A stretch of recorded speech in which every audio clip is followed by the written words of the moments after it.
네, 안녕하세요. 자, 이 시간에 신풍제약 보도록 하겠습니다. 오늘 하락이 좀 큰 모습을 확인할 수가 있습니다.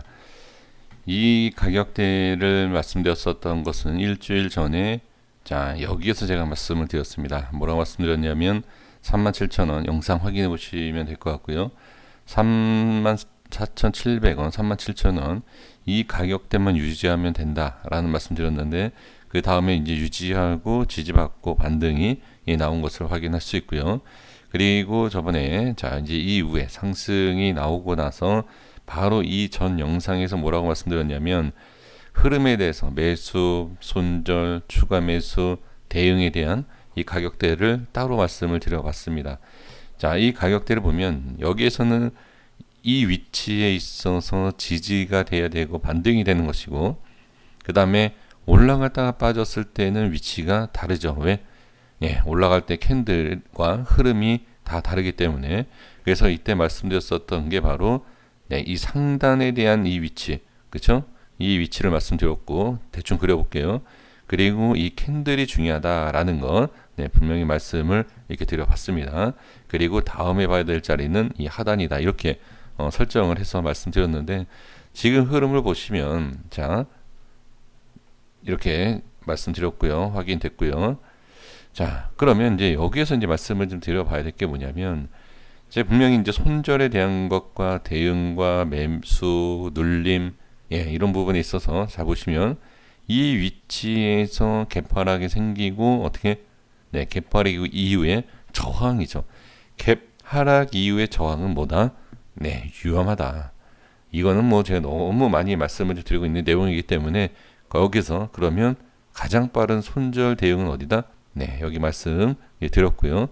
그리고 여기 이탈되면서 어떻게 매도 물량이 늘어나는 것을 분명히 확인할 수가 있습니다. 이탈이 되는 순간에 너도 나도 매도하는 거. 그러니까 대응에 대한 부분 올라갈지 내려갈지를 아는 게 중요한 게 아니에요. 왜? 아무도 모르기 때문에 사기 치는 사람 외에는 알 수가 없어요. 그러니까 알 수가 있는 사기 치는 사람이 아는 게 아닙니다. 그냥 모르면서 사기를 치는 거예요. 알 수 없어요. 절대 알 수가 없습니다. 흐름을 봐야 되고 이렇게 확 밀리는 상황에서 물론 어느 위치에서 올라간다 내려간다라는 것은 그러니까 가능성이죠. 높은 가능성이 있냐 없느냐 이 확률적인 것을 얘기하는 거지 100% 간다 이런 게 아니에요. 그러면 이 위치에서 이탈이 나오고 자 손절하실 분들은 여기에서 다 대응이 되셨겠죠. 저는 그렇게 생각을 합니다. 물론 뭐 차트가 뭐고 상관없다. 나중에 올라오겠지. 이렇게 생각하시는 분들은 어떻게 제가 분명히 말씀드린 게 다음 자리를 보시면 된다. 이 캔들, 그렇죠? 지금 이 캔들에 딱 걸려 있고 그 다음에 저번에 그러니까 저번 주에 분석해드렸어 했던 그 가격까지 바로 내려오는 것을 확인할 수가 있습니다. 그럼 여기에서 이제 보셔야 될 게 뭐냐? 또 대응을 하셔도 되고 안 하셔도 되지만 저는 일단 유튜버이기 때문에 설명을 드리는 거죠. 설명드리면서 좀 판단은 직접 해주시면 될 것 같습니다. 그러면 지금 또 만약 개파락이에요. 개파락 이후에 어디 이런 식으로 상승을 하다가 예를 들어서 상승을 하다가 저항이 생긴다라고 했을 때 또 한 번의 하락이 이어질 수 있다.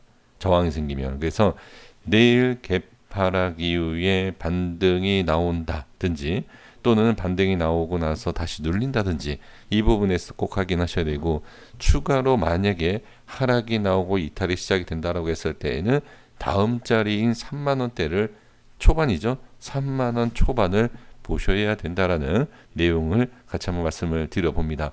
그러면 확인을 해야 돼요. 이 자리가 정말 중요한지 아닌지에 대한 부분 확인을 해보면 대략적인 부분을 말씀드려보면 자 평균치를 볼게요. 44,000원대입니다. 저번에 이제 말씀드렸었던 위치가 대략적으로 44,000원에 대한 기준을 말씀을 드린 것이다. 이렇게 그냥 보시면 됩니다. 대략입니다. 자 그러면 44,000원의 이제 평균치죠. 뭐 여기 위로 조금 밑으로 조금일 수 있겠죠. 그러면 이 44,000원에 대한 흐름을 잘 보시면 개파락 이후에 저항이 생기고 그 다음에 하락이 나오면서 이탈이 시작이 됐죠. 이탈 시작되고 반등 실패하고 어디 그렇죠. 여기서부터 이제 물량이 나오는 것 확인할 수 있고, 그리고 나서 반등을 시도하는, 자, 가장 물량이 많이 나왔었던 캔들이 어디다? 네, 여기에요. 네, 여기가 어디다? 저점입니다. 저점. 매도 물량과 매수 물량이 동시에 나왔겠죠. 그리고 반등이 나왔지만 결국 어떻게 매도 물량으로 바뀌는 것을 확인할 수 있고, 다시 매수가 나와요. 그러면 이 위치가 중요한지 아닌지를 알 수 있는 게 뭐다? 하락에 대한 것만이 아니에요. 하락에 대한 것만이 아니라 어떻게 반등이 나올 때도 알 수 있다. 반등이 나옴에 있어서 그 자리를 뚫고 올라갈 수 있느냐, 아니면 저항이 생기느냐. 이게 바로 이 위치가 중요하다라는 것을 우리가 알 수 있다라는 거죠. 그러니까 이 모습이 결과가 나왔지만 제가 가격에 대해 설정해드리고 말씀드린 것은 이 모습이 나오기 전이니까 확인을 하는 겁니다. 맞다 틀리다, 내가 잘났다 네가 잘났다, 이게 아니라 확인을 하고 그 다음에 나중에 이 위치에 대해서 다시 확인하셔야 돼요. 올라올 때 이 위치를 뚫고 올라갈 수 있겠느냐, 아니면 다시 빠지느냐 봐야 됩니다. 결론은 일단은 지금은 빠졌어요. 그렇죠? 지금은 자, 저항이 생기고 이탈이 되는 부분이기 때문에 이 위치에 대한 저항을 확인했다. 그러면 다음이죠. 다음 자리가 이 자리죠. 그러면 이 위에서 좀 전에 말씀을 드렸던, 자, 이 위치 흐름을 제가 설명드린 것은 내일 잘 보셔야 되기 때문에, 똑같은 모양과 똑같은 흐름이 나오면서 어떻게 저항이 생긴다든지, 그럼 여기서 대응하기가 쉽지가 않아요. 상승이 뭐 손절치고 나서 급등이 나올 수 있고, 또는 매수를 했더니 또 급락 나올 수 있고, 쉽지는 않다. 그래도 하실 부분은 하셔야 된다.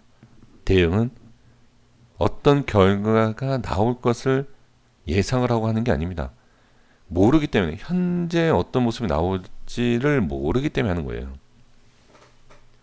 자, 그래서 뭐 결론을 바로 말씀드려보면, 현재 위치에 있어서 엄청난 상승이 나오는 게 아니다라고 하면, 반등이 나올 때 힘이 어느 정도 약화가 될 수 있다. 그러니까 반등이 나올 때 정말 강한 상승으로 뚫고, 여기서는 자, 반등이 나와서 충분히 이 자리도 뚫을 수 있다. 그래서 제가 말씀드리는 것이, 반등이 나왔을 때 자, 44,000원대까지 나중에 보셔야 된다. 물론 그 전에 저항이 또 있어요. 여기 네, 저항이 많습니다. 그러니까 올라오는 상황에서 저항이 생긴다라고 했을 때 그 저항을 뚫고 올라갈 수 있지만, 어느 정도 반등이 나왔을 때 현금화를 할 것이냐라는 것을 기준으로 잡으셔야 돼요. 미리. 그래서 만약에 반등이 나왔을 때 나는 현금화 하겠다 안 하겠다라는 거, 아니면 지금 추매를 해야 되느냐 하셔도 상관없습니다. 하는 거는 상관이 없지만 어떻게 이탈됐을 때 하락폭이 더 커질 수 있기 때문에 당연히 손절을 미리 생각하셔야 된다. 그러니까 지금 모습을 가지고 이렇게 저렇게 얘기할 수 있는 것이 아닙니다. 그래서 잘 판단을 해 주셔야 됩니다. 그래서 이 위치에서 이탈이 됐기 때문에 다음 자리, 여기에서 올라갈 수도 있지만 이탈되면 다음 자리를 봐야 된다. 그러면 여기에 있어서 아까 좀 전에 다 말씀드린 내용이지만, 상승과 하락을 모르는 건 당연한 거예요. 당연히 모르지만 거기에 있어서 올라가더라도 저항이 생길 수 있고 내려왔을 때 좀 많이 빠질 수 있다. 그러면 판단은 어렵지만 여기에서 가장 완벽한 판단은 뭐다? 급등이 나온다 생각하시는 분들은 당연히 홀딩이지만, 저 같으면 반등이 나오면 현금화. 네, 여기를 뚫으면 당연히 급등이에요. 이건 당연한 거 아닙니까? 뚫을 거다라는 확신을 우리가 가질 수 없기 때문에 가장 안전한 것, 하락이 나오면 기쁠 수 있다. 반등이 나와도 저항이 생길 수 있다. 여러 가지 환경과 생각했을 때에는 어떻게 반등 시 조금씩 현금화, 반등이 나오면 현금할 수 있는 기회가 아닐까, 이렇게 생각해 볼 필요는 분명히 있습니다. 잘 판단을 해주시면은 좋을 것 같고요. 그러니까 지금 참 어려운 거예요, 주식이 이런 게. 이거를 알면, 그렇죠? 어떤 모습이 나올 거다라는 것을 알면 우리가 고민을 할 필요가 없어요.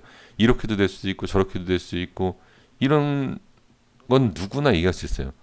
근데 누구나 얘기할 수 있는데, 흐름을 먼저 예상을 하고 그 흐름에 맞춰서 우리가 누가 먼저 빨리 대응하느냐라는 거죠.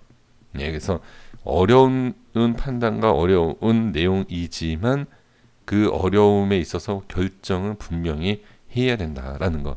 네, 그래서 저는 일단 반등이 나올 때 급등이 나오면 현금화를 빨리 할 필요 없죠. 급등이 나오는데. 그래서 저는 개인적으로 반등이 나올 때 현금화 하는 것이 좋지 않겠느냐라는 것. 중장기는 잘 모르겠습니다. 제가 중장기는 어떻게 하십시오라고 말씀드릴 수 있는 실력까지는 되지 않아서 여기까지만 하고 정리하도록 하겠습니다. 자, 고생 많으셨습니다. 여기까지 하겠습니다. 구독과 좋아요 부탁드리겠습니다. 감사합니다.